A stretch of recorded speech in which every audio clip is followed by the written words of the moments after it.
Sastra channel நேயர்களுக்கு நமஸ்காரம். அனுதினம் ஆனந்தம் நிகழ்ச்சியில் உங்கள் அனைவரையும் சந்திப்பதில் மிக்க மகிழ்ச்சி.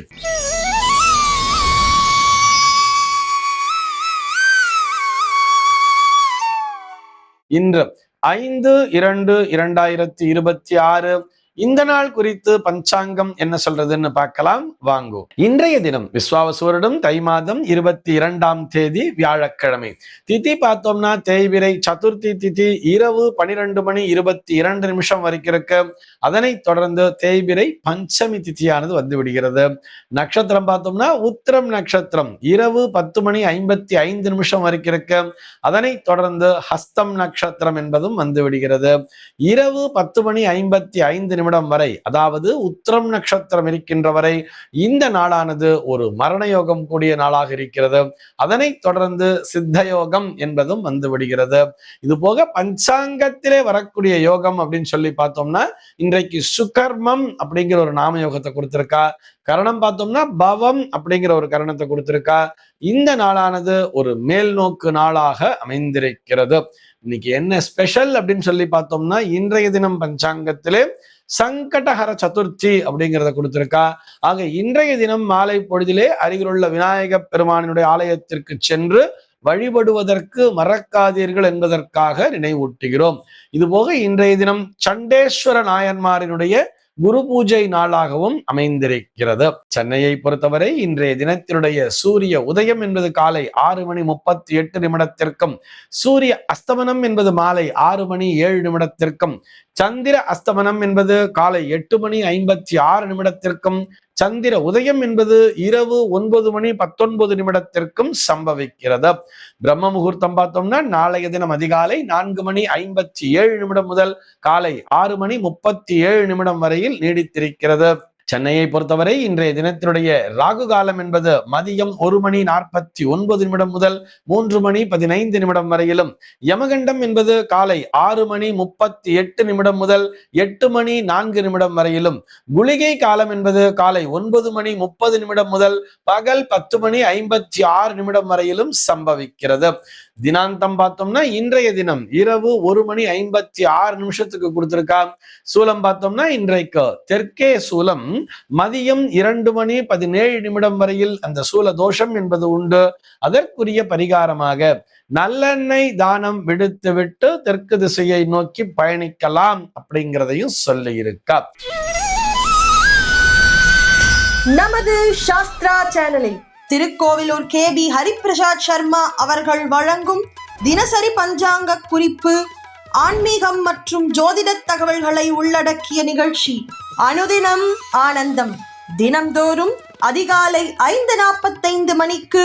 இத்துடன் திங்கட்கிழமை தோறும் உபன்யாச நிகழ்ச்சி, புதன்தோறும் அறிந்த புராணமும் தெரியாத கதைகளும், வியாழந்தோறும் வேதபுரி பிரம்மஸ்ரீ யுவராஜ சாஸ்திரிகள் வழங்கும் நீதி சாஸ்திரம், வெள்ளிக்கிழமை தோறும் அபீதாஸ்ரீ வழங்கும் ஸ்திரீ டைம் ஆகிய சிறப்பு நிகழ்ச்சிகள் உங்களுக்காக எக்ஸ்க்ளூசிவா நம்ம சாஸ்திரா சேனலில் மாலை 5 மணி முதல் ஒளிபரப்பாகிறது. மறக்காம பாருங்கோ, லைக் பண்ணுங்கோ, சப்ஸ்கிரைப் பண்ணுங்கோ, முக்கியமா உங்க ஃப்ரெண்ட்ஸ் அண்ட் ரிலேட்டிவ்ஸ் குரூப்ஸ்க்கு ஷேர் பண்ணுங்கோ. இன்றைய தினத்தினுடைய ஆன்மீக தகவலாக நம்ம என்ன பார்க்க போறோம் சொல்லி பார்த்தோம்னா, வெங்கடலட்சுமி அப்படிங்கிற ஒரு நேயர் கேள்வி கேட்டிருக்கார். அவருடைய கேள்வி என்னன்னு சொல்லி பார்த்தோம்னா, குலதெய்வ வழிபாடு என்று வரும் பொழுது தந்தை வீட்டு குலதெய்வ வழிபாடு, தாயார் வீட்டு குலதெய்வ வழிபாடு என்று பேதம் உள்ளதா? இந்த மாதிரி அப்பா வீட்டு குலதெய்வத்தை மட்டும்தான் நமஸ்காரம் பண்ணணும், அம்மா வீட்டு குலதெய்வத்தை நமஸ்காரம் பண்ணக்கூடாதுங்கிற மாதிரிலாம் ஏதாவது இருக்கா?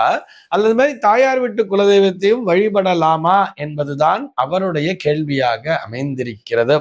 அவருக்கு நேரடியாக விடையளிக்க வேண்டும் என்று சொன்னால், தெய்வ வழிபாட்டிலே பேதம் பார்க்க வேண்டிய அவசியமே இல்லையே, வேறுபாடு அப்படிங்கிறது எதுவுமே கிடையாது.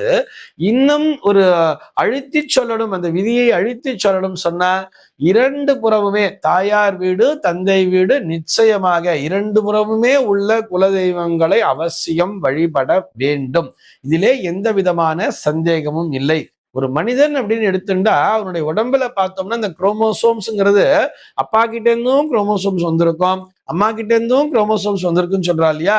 எக்ஸ் ஒய் அப்படிங்கிற மாதிரி எல்லாம் சொல்லுவா. ஒய் குரோமோசோம் வந்து அப்பாட்ட இருந்து வந்திருக்கும், எக்ஸ் குரோமோசோம் அம்மாட்ட இருந்து வந்திருக்குங்கிற மாதிரி சொல்ற மாதிரி இருவருடைய ஜீன்களும் கலந்துதானே ஒரு மனிதன்கிறவன் பிறக்கிறான். ஒரு ஆணாகட்டும் அல்லது பெண்ணாகட்டும் தன்னுடைய தந்தையுடைய ஜீன்ஸும் அவங்க உடம்புல இருக்கு, தாயாருடைய ஜீன்ஸும் உடம்புல இருக்குன்னும் பொழுது இருபுறத்திலும் இருக்கக்கூடிய குலதெய்வத்தினுடைய அருளால் தானே இந்த குழந்தையானது பிறந்திருக்கிறது.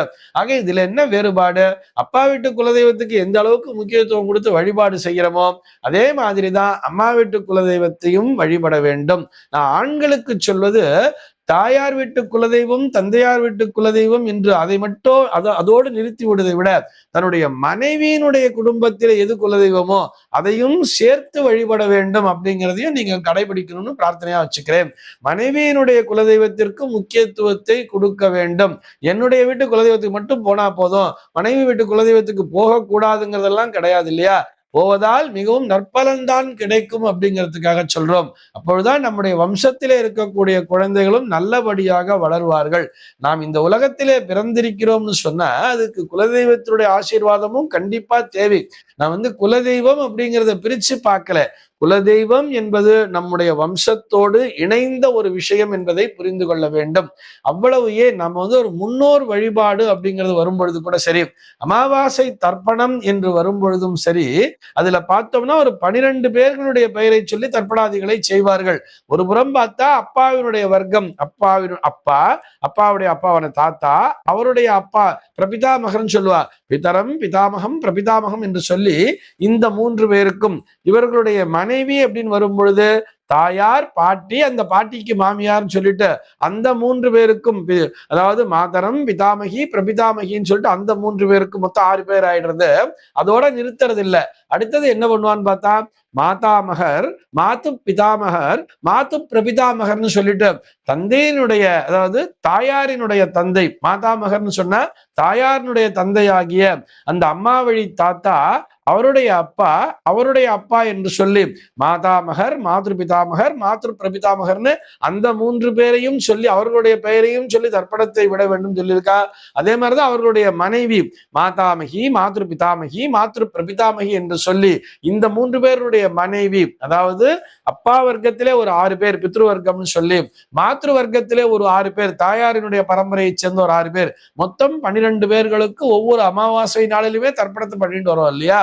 அதே மாதிரிதான் அது மகாலய அமாவாசையா இருந்தாலும் சரி, இது வந்து நான் சொல்லக்கூடிய விதி அந்தணர்களுக்கு மாத்திரம் அல்ல, எல்லா பிரிவினருக்குமே உண்டு. ஆக 2 வர்க்கத்தினரையுமே வழிபட வேண்டும் அப்படின்னு சொல்லியிருக்கா இல்லையா. அவர்களுக்கெல்லாம் தர்ப்பணம் பண்ணும்போது பார்த்தா 21 தலைமுறைக்குமே தற்பையாமின்னு சொல்லிட்டு பண்ணணுங்கிற மாதிரி சொல்லியிருப்பா. இப்படி எல்லோருக்குமே நாம் செய்யும் பொழுது அப்படி இரு வர்க்கத்தினுடைய குலதெய்வத்தையும் வழிபட வேண்டும் அப்படின்னு தானே சொல்லியிருக்கா நம்முடைய சாஸ்திரத்திலே.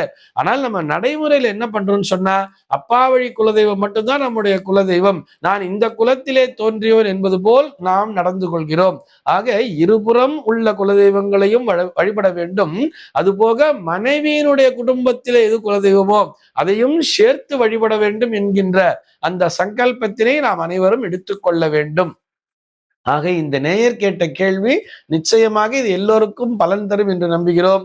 இதனால தெய்வத்துல நம்ம வேறுபாடு பார்க்கணுங்கிற அவசியமே இல்லை.